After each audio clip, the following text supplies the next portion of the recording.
Hello my friends and welcome to the tutorial and guide for hole number 9, par 5 of the City Park in the New York Classic Tournament. This video is sponsored by Golf Clash and Playdemic, and I'm going to show you here how to play this hole in the best way possible from the second tee. Second tee is Pro and Expert Division, which of course will be giving you a lot tougher wind than lower divisions of course.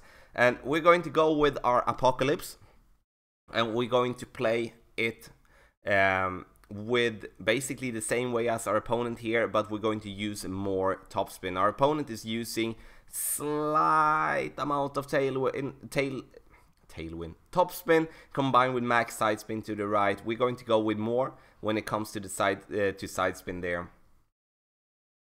So our opponent here curls it around, and to curl it around, of course it's wanted to not hit the rough there, to just roll there on the fairway, to go as close as possible to the top there.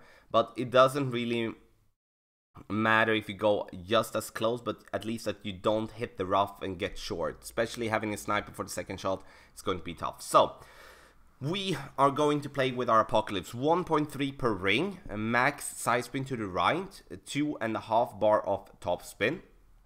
So we're going to adjust it a little bit more than normal. So we go not that much, but adjusting approximately 9 rings for this one, giving ourselves the opportunity to apply and use some curl, because we want to use the curl to curl in the wind to give us that push onto the next fairway. We're not using much, but that's why we are over adjusting the shot just a little bit to push ourselves over there, have a really good roll there down to the fairway. So 9 rings, slight amount of curl, 2.5 bar of topspin combined with max side spin of the Kingmaker, then we are golden.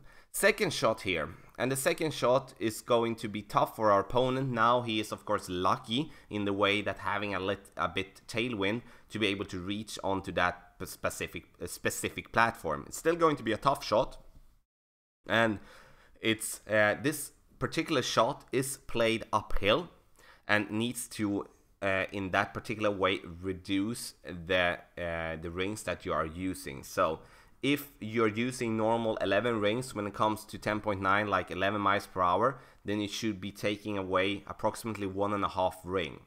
And it's going to sound counterproductive when I do show you playing full, like from max distance, playing with the full amount of rings in that way. But it's all about to tweak it, all about to find the right adjustment. So I'd say it directly now before I take my shot. So we're going to have basically 10 miles per hour here, as you can see, 10.3.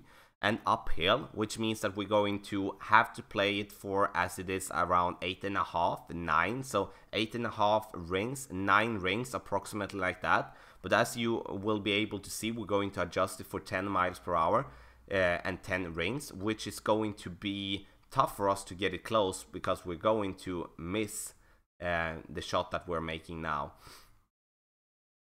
So adjusting down there in the bunker, have in mind that you're adjusting into the bunker means that you need to have, you know, with the adjustment a little bit differently. Still, we did hit the grate on the left side, but we're still too much to the right side, and that's what I mean. We adjust for 10 rings, we should be adjusting for 8.5 rings when it comes to the sniper here, because it's played uphill due to the elevation. So we're going to put it in here, we're going to take the eagle, and that will be the end of hole number 9, the guide for hole number 9. I will be back, of course, when it comes to the specific winds that we're going to have in the tournament, making a playthrough for that as well. If you do have any questions, please pick up in the comment section below. This video is sponsored by Golf Clash and Playdemic, and I want to wish you the best of luck in the New York Classic Tournament.